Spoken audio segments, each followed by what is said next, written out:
아멘. 오늘 말씀에 시편 9편 옆에 보면 다윗의 시 인도자를 따라 뭇납변에 맞춘 노래라, 이렇게 이제 시제가 달려 있습니다. 뭇납변이 뭘까?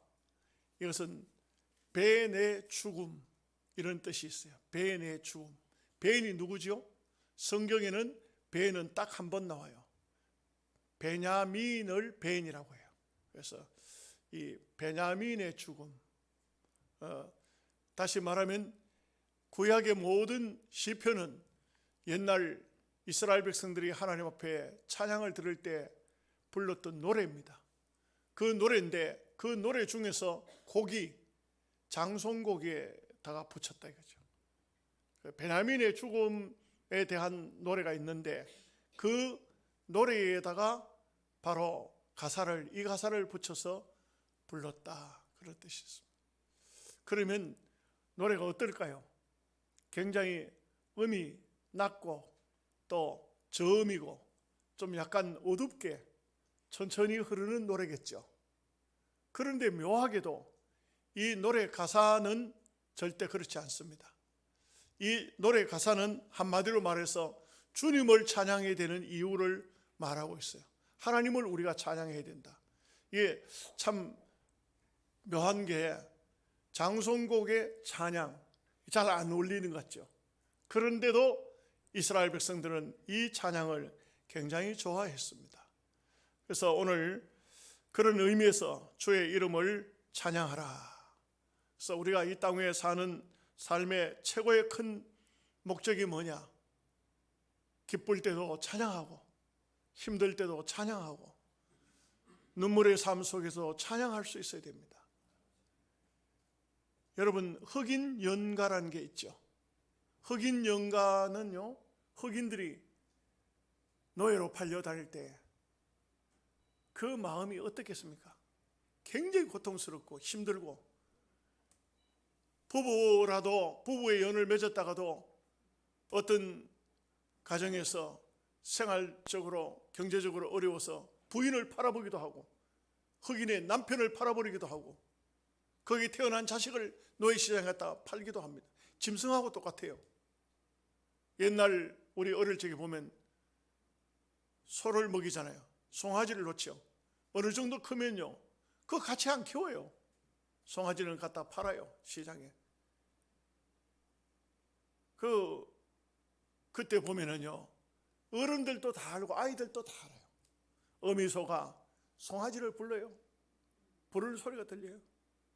이 송아지가 또 팔려나가면서도 주인에게 끌려가면서도 자기 어머니를 부르는 거예요. 엄마를 부르는 거예요. 짐승들의 세계도 눈물겨운 얘기들이 많죠. 그리고 이 흑인들이 그런 상황 속에서도 연가라는 것이 있어요. 흑인들이 자기네들끼리 부르는 노래가 있어요. 그것이 흑인 연가인데, 이 흑인 연가의 곡에다가 찬송을 만들어 가지고 우리 찬송에도 흑인 연가가 들어와 있어요. 우리 사실상 엄격히 따져보면요, 찬송가 속에 우리 한국의 민요도 가사로 곡이 들어와 있어요. 가사만 찬송을 붙였지. 이렇게 생각하면은 이 시편 9편이 바로 어떤 말씀이다 하는 것이 이해가 되어질 수 있을 것입니다. 근데 이 시편 이 9편의 말씀의 내용은 어떻게 되어 있냐? 스펄전에 의하면은 옛날 히브리어 원판 속에는 여기는 두 진사에 나갔던 장군에 대해서 이렇게 기록이 되어 있다 그래요. 두 진 사이에, 전쟁이죠. 이쪽 진 저쪽 진 사이에 두 장군의 죽음에 대해서. 누가 죽었을까? 이 노래가 탄생한 것은 결국 스펄전은 다윗이 골리앗을 죽였을 때 그것을 염두에 두고 쓴 시라, 이렇게 하고 있어요. 물론 이게 다 맞을 수는 없어요.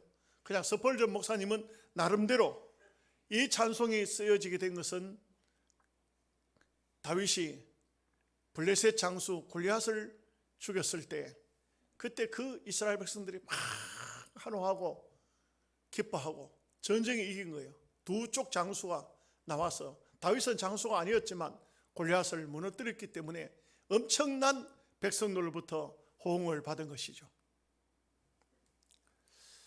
또 사무엘상 7장 10절 말씀에 보면 사무엘이 번제를 드릴 때 블레셋 사람들과 이스라엘 사람이 싸우려고 가까이 오매 그날에 여호와께서 블레셋 사람의 큰 우레를 발하여 그들을 어지럽게 하시니 그들이 여호와 앞에서 패한지라.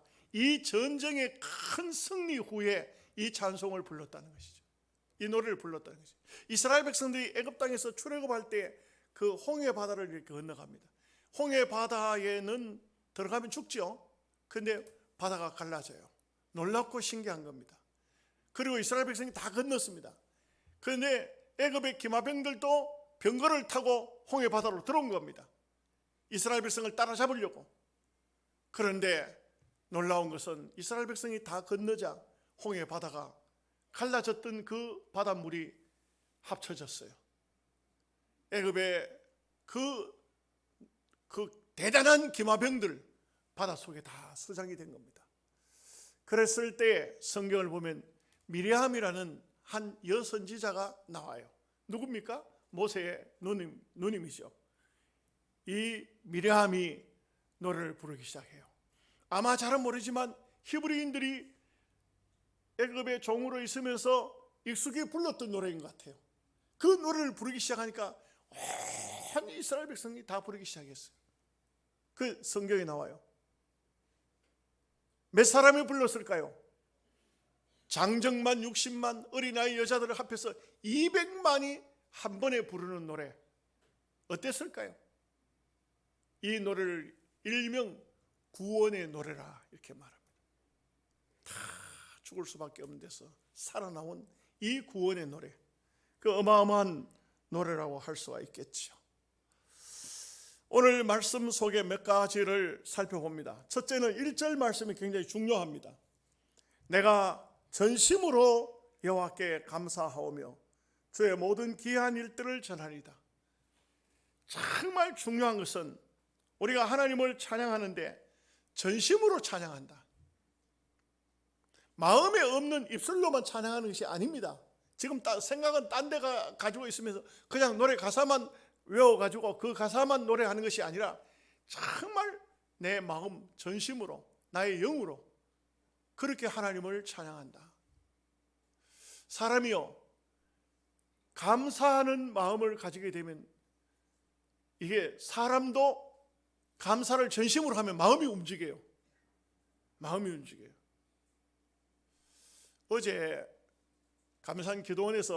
감산기도원에서는 계속해서 수세월 동안 화요일이면 나라와 민족을 위한 구국 기도회를 했어요. 밤을 새워서 기도했어요. 수많은 사람들이 기도를 많이 하러 모일 때는 어마어마한 많은 사람이 모여서 이 나라 이 민족을 위해서 기도하는 겁니다. 그렇게 하다가 이제 원장이 나이도 많고 이제는 때가 다 된 것 같아요. 자기가 나름대로 무엇을 하면 좋을까 생각하다가 유엔 평화마을을 그곳에다 만들자. 그래서 유엔 평화마을을 만드는 걸로 정부의 허락을 받았어요. 그리고 이제 세계적으로 한국 전쟁에 6.25 전쟁에 참전했던 나라들을 다니면서 거기 아직도 살아있는 군인들이 있어요. 70주년을 맞이했으니까 최소한 20살의 군대 갔다 해도 나이가 90살이죠. 참 늙은 나이 많은 이런 옛날 그 사람들을 만나러 7개국을 다녔어요. 미국을 비롯해서 저 유럽으로 멕시코로 그리고 필리핀으로 이렇게 7개국을 다녔어요. 그 얘기를 다 할 수 없지만 이 사회가 모였을 때 잠깐 이런 얘기를 해요. 잠깐 보고를 하는데 제가 7개국을 다니면서 전부 각 나라 대사들하고 같이 그 대사를 통해서야만이 찾을 수가 있잖아요. 참전했던 용사들을 찾았는데 이 사람들과 함께 시간을 가지고 그들에게 좋은 음식을 대접하고 선물을 대접하고 너무 고맙다고, 우리 대한민국 지켜줘서 고맙다고, 당신들이 우리 한국을 위해 싸워줘서 대한민국이 이렇게 발전을 했다고 이렇게 고마움을 표시하고 있는. 근데 필리핀이 7째 나라예요. 필리핀이 7번째 필리핀을 갔어요. 근데 필리핀에 갔을 때 한 사람이 이 나이가 90도 넘었죠? 이 군인이 이 한국에서 온 유엔 평화마을 식구들을 자기 집에 모시고 싶다고 부탁을 하는 거예요. 그래가지고 왜 그 자기 집으로 기어코 모셔가려 하는지 싶어서 갔더니 너무 놀랐답니다. 한국의 교민들이 필리핀도 많이 오죠. 무슨 뭐 물건을 이제 뭐 이렇게 막 한국 제품이라는 게 돌아다니다가 시장이든지 뭐 어디 나오면 한국말이 쓰여진 거는 이 사람이 다 사다 집에 갖다 놓은 거예요. 그 뭐 옛날 도시락도 있고 무슨 뭐 라디오도 있고 성냥도 있고 담배도 있고 뭐 별별 게 집안에다 다 전부 정리해. 그런데 그 중간에는 태극기를 갖다 걸어놨더라고요. 필리핀 사람이에요. 이 사람 전혀 한국 사람하고 상관없는 사람이에요. 필리핀 사람이에요. 이 사람이 뭐라 하냐면 내가 생명 걸고 싸워준 대한민국이 잘 되고 부흥되는 얘기를 들을 때마다 나는 우리나라가 잘 되는 것보다 더 기뻐합니다. 왜냐하면 내가 생명 걸고 대한민국을 위해서 싸웠기 때문에 이 대한민국을 잊을 수가 없다 하더라고요. 그 유엔 평화마을에서 갔던 이 임원들이 전부 가서 너무 놀란 거예요. 이게. 예수님을 믿으라 하니까 당장 자기가 예수님 믿겠다고 받아들이겠다고, 당신들이 이렇게 우리를 찾아준 데 대해서 너무 고맙다고, 나는 일평생 한국 전쟁에 참여하고 돌아와서 한 번도 대한민국을 잊은 적이 없다고. 그래서 약속한 게 있어요. 그분들을 위해서 그곳에 유엔 평화마을을 조그만 집이라도 짓겠다, 교회당을 하나 짓겠다, 이 약속을 하고 돌아왔다는 거예요. 그 이 원장이 하는 얘기가 무슨 얘기냐면 우리 이사들이 그렇게 많지 않아요. 11명 중에 7명이 참석했는데 그런 얘기를 해요. 정말 대한민국 사람들이 한국을 위해서 싸워주고 피 흘려준 그들을 기억이라도 하고 있을까요? 그 우리가 어찌 보면은 전심으로 감사한다는 것은, 전심이라는 것은 누구든지 마찬가지인데 마음이 통합니다. 사람들의 생각이 통하는 거예요. 여러분 누구든지 간에 전심을 가지고 말을 하면 그 말은 절대 빗나가지 않습니다. 하나님께도 우리가 찬양을 드리는데 오늘 말씀에 보니까 내가 전심으로 여호와께 감사하오며 주의 귀한 일들을 전하리이다. 주님께서 행하신 놀라운 일들을, 아름다운 일들을 전하리이다. 여러분 우리가요 하나님께 드리는 가운데 가장 귀한 것이 뭔지 아십니까? 하나님은 찬양을 좋아하십니다. 찬양을 기뻐 받으십니다. 찬양이라는 것은 감사합니다. 찬양이라는 것은 은혜를 노래하는 것입니다. 하나님 내게 베푸신 은혜 너무 감사합니다. 하나님 내게 주신 은혜 잊을 수 없습니다. 감사합니다. 여러분 우리 성도들의 찬양은요 정말 아름답습니다. 교회가 부르는 찬양, 참 이 찬양은 세상 노래하고 다릅니다. 그렇죠? 세상 노래하고 다릅니다. 스펄전이 이런 얘기를 합니다. 세상신이 뭘까요? 사탄, 마귀, 귀신, 이런 세상신은 뭘 좋아할까? 예를 들었어요. 여러분 몰록이라는 우상이 있어요. 지금도 있습니다. 지금도 저 미국의 샌프란시스코에 가면 악마의 숲이라는 곳이 있는데 거기에 1년에 한 번씩 자원해서 악마의 재단에 제물이 되는 사람이 있어요. 기가 막히죠. 그것도 너무 악마의 재단에 제물이 되려고 사람이 자기를 악마 앞에, 귀신 앞에 자기를 드리겠다고 그렇게 하는 사람이 많아가지고 다 할 수가 없어요. 제비 뽑아가지고 한 사람을 거기다 불태워 죽이는 거예요. 이게 아주 기가 막힌 얘기죠. 그런데 여러분, 사람이 불타서 죽게 되면 어떨까요? 어떨까요? 입을 틀어막은다고 해서 신음소리가 안 나올까요? 그 영혼이 절규하는 소리가 안 들릴까요? 불 속에 들어간 사람이 불에 타면서 고통이 어떨까요? 막 귀한, 막 희한한 소리가 나겠죠. 그야말로 신음하는 악마 앞에 사람이 불타 죽을 때 그 고통과 그 신음하는 소리를, 그걸 마귀는 좋아한다는 겁니다. 여러분, 귀신은 사람들이 고통스러워하는 것을 좋아한다는 겁니다. 그런데 여호와 하나님은 어떤 하나님이시냐? 하나님은 그런 것을 좋아하지 않으세요.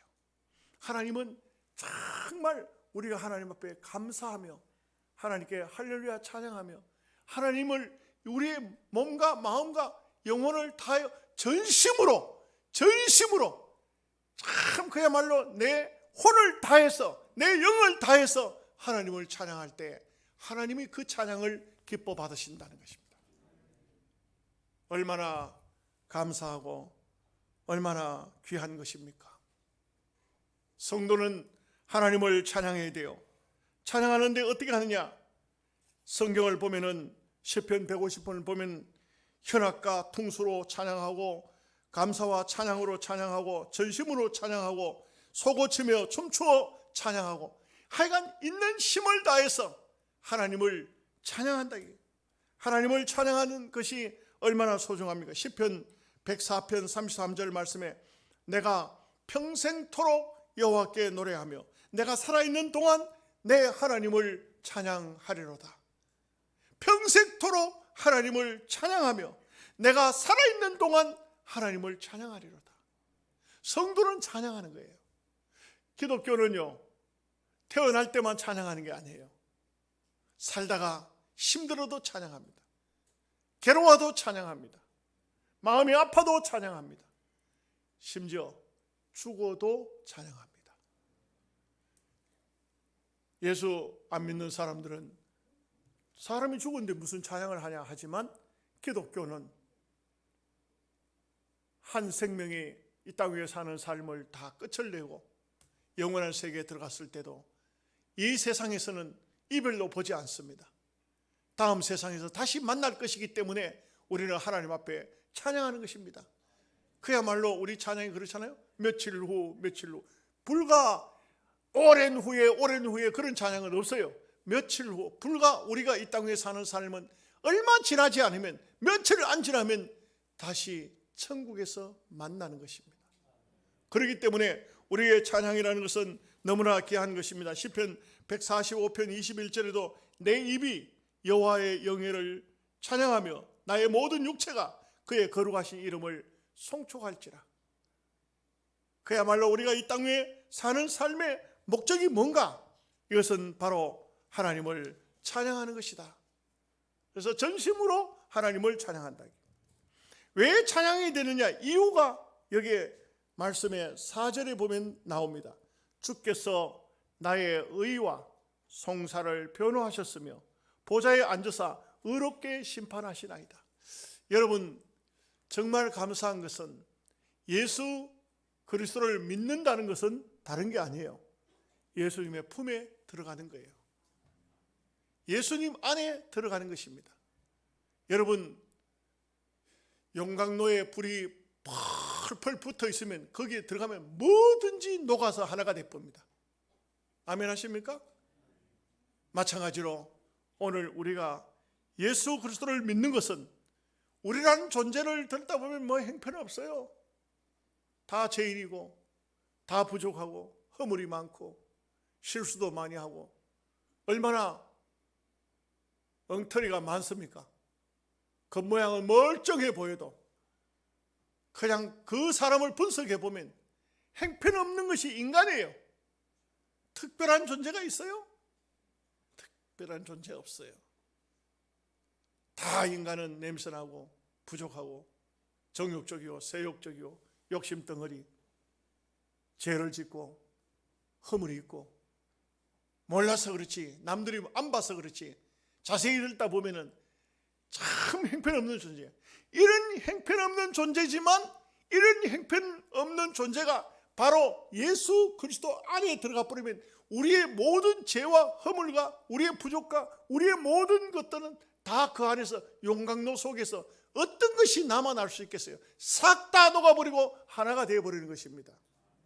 바로 예수 그리스도 안에 들어간 것입니다. 그래서 그분이 나의 의와 송사를 변호할 것입니다. 이제는 예수 안에 있으면, 그리스도 안에 있으면 이제는 예수님이 모든 것을 다 책임지시는 것입니다. 놀라운 것은 예수 안에만 희망이 있습니다. 예수 안에서 소망이 없으면 다른 데서 소망을 찾을 방법이 없습니다. 제가 몇 날 전에 서울에 있는 어떤 목사님 자기 교회 성도 이야기를 하는 것을 들었어요. 여청년 하나가 참 공부를 얼마나 잘했는지 시집도 안 간 처녀가 화학 분야에서 박사학위를 받았어요. 한국에서 그야말로 아주 특출한 인재예요. 정말 머리도 좋고 노력도 잘하고 끊임없이 하다 보니까 이 처녀가 결혼도 하기 전에 이 화학 분야라는 것은 쉬운 게 아니거든요. 거기에 박사를 받은 거예요. 연구실에서 연구를 하는데, 근데 연구생들이 연구를 하면서 그 안에다가 이게 화학가스가 나왔으면은 그 제대로 잘 잠그고, 또 그 다음에 이런 분야는요 굉장히 아주 세밀하고 조심해야 되는데, 이걸 모르고 이 박사가 불을 탁 켜는 순간 확 불이 붙어버렸어요. 얼마나 불이 붙으면 온몸이 그만 불에 다 거슬려 버렸어요. 이 처녀가 입은 옷을 벗겨내지도 못하고 옷을 입은 상태에서 그냥 불덩어리 속에 그냥 확 잡힌, 100% 다 죽었다 그런 거예요. 100% 다 죽었다. 이런 사람은 살 수가 없어요. 100% 죽은 거예요. 병원에 들어갔는데 세상에 그래도 숨이 붙어 있는 거예요. 이상하게 숨이 붙어 있는 거예요. 끝나지 않았어요. 숨이 붙어 있으니까 끝나지 않은 거예요. 수술을 했는데요, 세상에 40번을 했답니다. 이 사람이 아니에요. 그냥 몰골이. 그래서 성한살을 그 피부를 떼어가지고 얼굴에다 갖다 붙이고 참 그렇게 해가지고 40번 이상을 수술을 해서 드디어 이 사람이 세상의 빛을 보게 됐답니다. 살은 거예요. 그렇지만 이 여자분은 희망이 아무것도 없어요. 박사라는 것 외에는 아무것도 희망이 없습니다. 이거 어떻게 사람들과 어울릴 수도 없는 그런 사람이지 않습니까? 근데요, 신기한 일이 벌어졌어요. 27살 먹은 총각이 이 온몸이 불에 탄 이 여자분에게 청혼을 한 거예요. 결혼하자고. 여러분, 여러분 상상을 해보셨습니까? 그래가지고는 드디어 이 처녀 총각이 이 처녀가 교회를 나온 거예요. 그리고 그 목사님이 결혼 주례를 했다는 거예요. 결혼 주례를 했는데 의사가 신신부탁한 게 뭐냐? 임신을 하지 마라. 온몸이 불에 거슬렸기 때문에 피부 조직이 다 그냥 이게 보통 피부가 아니기 때문에 임신하면 배가 부르면 못 산다 이거죠. 애기도 못 살고 당신도 못 산다. 임신을 하지 마라. 결혼을 했더라도 그냥 살아. 그런데 이 젊은 부부가 너무 아끼고 사랑하고 임신을 안 할 수가 없어요. 임신을 했다는 거예요. 의사가 안 된다고, 임신하지 말라고, 자식을 없애라고, 버려야 된다고. 그렇지 않으면 당신도 죽을 수가 있다고. 그런데 이 부인이 아니다고, 나는 하나님께 맡기고 내가 죽어도 한 생명이라도 하나님께서 주신 생명을 탄생시키겠다고. 의사는 안 된다고, 본인은 된다고. 나는 죽어도 내가 한 생명이라도 이 세상에 내가 생명을 탄생시켜야 되지. 난 그냥 그냥 이렇게 할 수 없다고. 그런데 의사도 모르는 신비한 일이 벌어졌답니다. 뭐가 벌어졌냐면, 아기가 임신이 되면서 이 피부가 막 불에 거슬렀던 피부가 전부 다 이식을 하고 막 검해고 전부 다 이러다 보니까 딱딱한 피부가 신기하게도 아기가 들었으면서 호르몬이 몇 배나 많아져 가지고, 그래가지고 살결이 부들부들 해지더니 배가 점점 불러도 아무 이상이 없더라 그래요. 이거는 과학적으로도 아직까지 의사들이 몰랐다는 거예요. 이런 경우는 임신하면 안 되는데, 하나님께서 그 몸에 다른 사람보다 그 호르몬 생성이 몇 배가 되도록 해가지고 딱딱하던 살을 부들부들하게 만들어가지고 아기를 놓는데, 이 처녀가요, 몸이 수술을 해가지고 다 났었지만 너무너무 아픈 겁니다. 너무너무 괴롭고 너무너무 아픈데, 정말 신기한 것은 임신을 하면서부터 안 아프더라 그래요. 너무 신기한 게, 여러분 몸이 아픈 분은 임신을 하시기 바랍니다. 다른 방법이 없어요. 너무너무 신기한 게, 하나님께서 그 처녀를 예수 믿게 해서 이런 하나님의 기적의 역사를 맛보게 하기 위해서. 그런데 여러분, 놀라운 것은 이게 어제 오늘 얘기가 아니에요. 벌써 3번째 아기를 임신했다는 거예요. 그 목사님이 걱정이 돼가지고, 또 임신했냐고, 또 임신했냐고. 목사님, 임신하고 나면 그러면요 아무 고통이 없어요. 아픔이 없다 그래요. 여러분, 그렇습니다. 우리 하나님은, 우리 예수님은 우리의 책임자십니다. 우리를 보호하실 뿐만 아니고 우리를 책임지시고 우리의 삶을 그분 안에서 보시는 것입니다.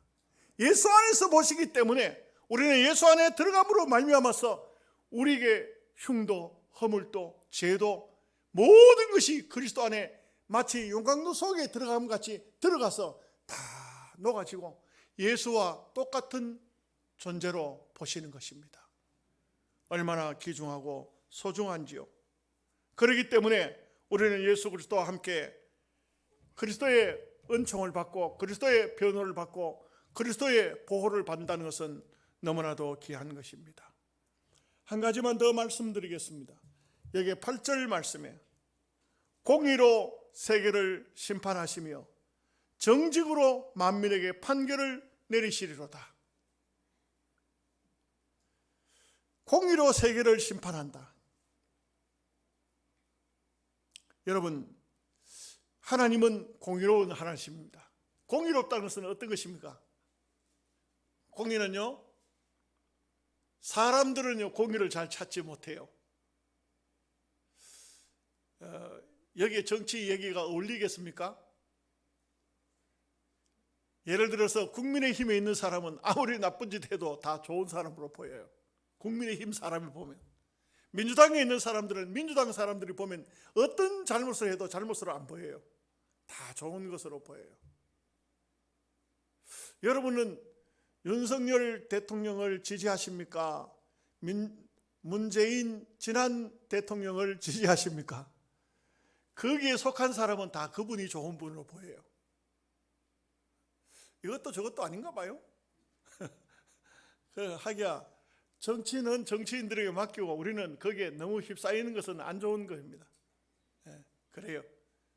제가 말씀드리고자 하는 것은 마치 정치 세계의 진영 원리가 있듯이 오늘 우리도 똑같은 얘기가 있는데, 내가 믿음의 사람이면요 믿음의 사람이 귀하게 보여요. 불신자는요 믿음의 사람을 조롱거리로 봐요. 여러분, 제가 얘기를 하나 하죠. 아니 이것은 제 얘기가 아니고 농민신문에 나왔던 어떤 얘기예요. 이 농부가 우리 한국에서도 얘기가 아니고 외국의 이야기인데 이 농부가 이런 말을 해요. 신문사에 편지를 보냈는데 뭐라고 편지를 보냈는지 한번 보십시오. 나는 일요일 날 밭을 갈고 나는 일요일 날 씨를 뿌리고 나는 일요일 날 거름을 주고 왜 하필이면 일요일 날만 해요? 다른 날 다 놔두고 이제 기독교를 조롱하느라고 하는 소리예요. 나는 일요일 날 추수를 했습니다. 그런데 내 옆에 밭은 예수 믿는 사람이 농사를 짓는데 그분은 월요일부터 토요일까지 농사를 짓고 일요일 날은 교회를 갔습니다. 그런데 추수를 했을 때 나는 예수 믿는 사람보다 배나 소출이 많았습니다. 여러분 어떻게 생각하세요? 어떻게 생각하세요? 이 농민신문의 편집자가 예수 믿는 사람이었던 것 같아요. 글을 보내왔으니까 글을 실어줘야 되잖아요. 실어주면은 하나님을 조롱하는 거예요. 예수 안 믿는 사람이 배나 복을 받는다 이게요. 여러분 생각이 어떻습니까? 그런데 그대로 글을 실어줍니다. 농민신문에다가 실어주는데 그 밑에다가 한 줄을 자기 소견을 썼어요. 뭐라고 썼는지 한번 보십시오. 하나님은 9월 달에 모든 것을 결산하지 않습니다. 뭔 말인지도 알지도 못하니까 그냥 무슨 얘기인지 여러분 알기나 하세요? 예, 단순한 거 그것만 하나님이 결산하시는 그런 하나님은 아닙니다. 여러분 우선 예수 믿었는데 잘 안 된다고 원망하지 마세요. 우선 내가 예수 믿어봤자 손해봤네 그런 말씀하지 마세요. 하나님은요 9월 달에만 결산하시는 분이 아니에요. 우리의 삶이 끝이 났을 때 하나님은 그때 결산하십니다. 여러분 정직하게 아주 순수하게 믿음으로 사는데 가난하게 사십니까? 염려하지 마세요. 하나님은 공의의 하나님이십니다. 때가 되면은 반드시 갚아주십니다. 그러므로 우리는요 불의한 일을 하고 잘못된 삶을 살고 악한 행동을 해서 부자 되는 거 부러워하지 마세요. 그것은 우리 그리스도인들이 그런 것을 보고 야, 저 사람은 예수 안 믿어도 부자는 잘 되네. 아이고 예수 안 믿어도 아들이 서울대학교 들어갔네. 그거 부러워하지 마세요. 지금 우리가 예수 믿어도 생활과 삶이 힘들고 어렵다고 할지라도 결코 그런 것 때문에 마음이 상하거나 그래 하면 안 돼요. 왜? 우리 하나님은 공의의 하나님. 때가 되면은 다 갚아주십니다. 우리가 이 세상에서 못 받아도 영원한 천국에서 다 받는 것입니다. 그래서 믿음으로 승리하시는 여러분 되시기를 주님의 이름으로 축복합니다.